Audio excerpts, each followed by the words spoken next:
The verse of the day is John 4:34, and it says, "Then Jesus explained, 'My nourishment comes from doing the will of God who sent me and from finishing his work.'" To give a little context, this is right after Jesus visited the Samaritan woman at the well. So the woman is now freaking out and telling the town, "Come see about a man who told me everything there is to know about me." She's starting to spread the word.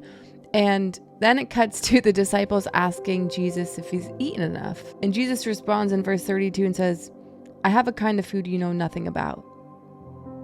The disciples were like, "Did someone bring him food? What's happening?" And Jesus replies with today's verse and says, "My nourishment comes from doing the will of God who sent me and from finishing his work."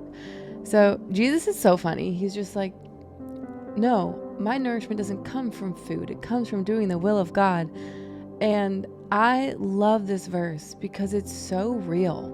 I look back on my journey with Jesus and just the different jobs I had and the different things that I did. They were all intentional for getting me to where I am today. But there were many moments where I was wrestling with, I don't feel like I'm fulfilling why I'm on this planet. I don't feel like I have purpose in me and what I'm doing today. I feel like I'm just going through the motions. I don't feel like I'm tapping into why I was created or why I was born or really the gifting on my life. And I think those moments can be painful because it feels like, oh, am I doing this life thing wrong? But really they're a blessing to be aware. Those moments of tension help you pay attention to what God is trying to illuminate. They help you pay attention to maybe making a turn and changing direction in your life and pursuing, okay, God, what do you want me to do? I'm feeling this lack of purpose or lack of nourishment from maybe not doing what you have me here for.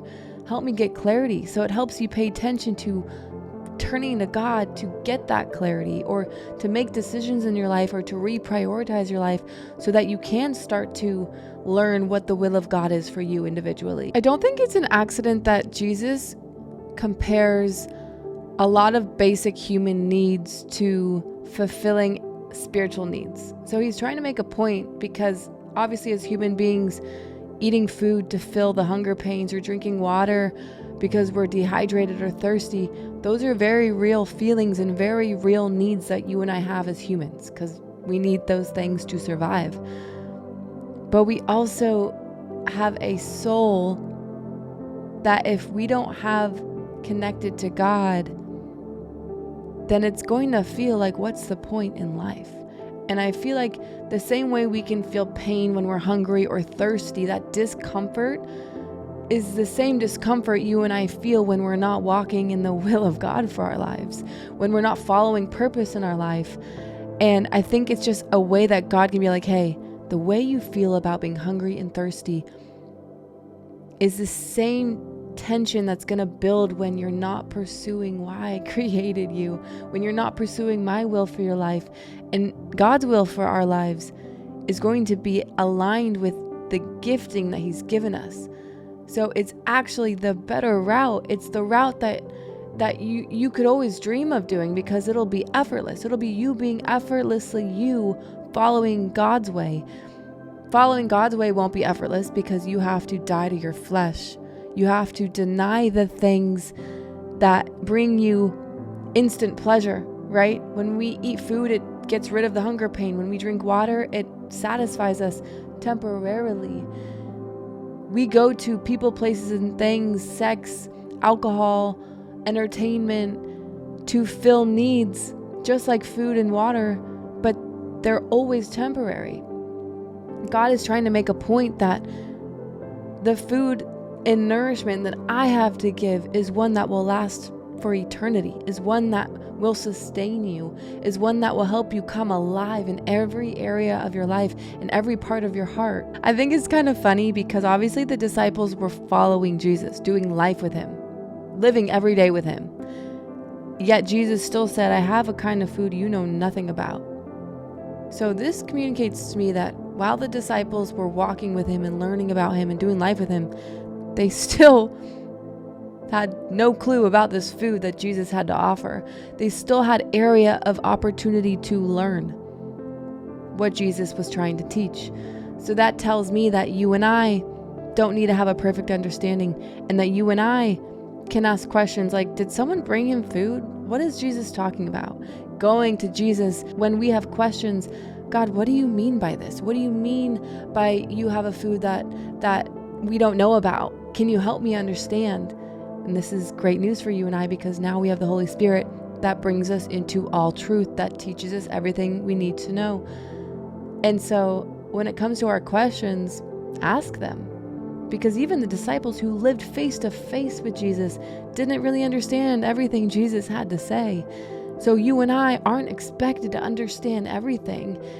The more we follow, the more God uncovers. I just love the way this is phrased. My nourishment comes from doing the will of God. Our nourishment comes from doing the will of God.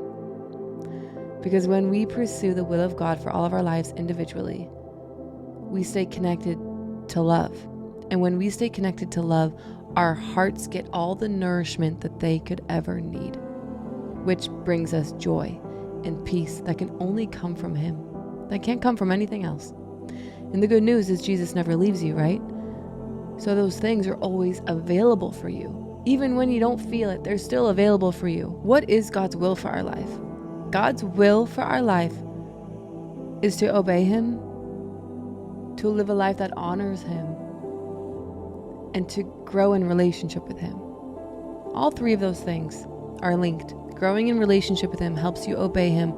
Obeying Him helps you reflect His character, helps you effortlessly stand in alignment with His heart for you. So when we grow in relationship with God and obey His word and live a life that honors Him, we're going to get nourishment because of those things.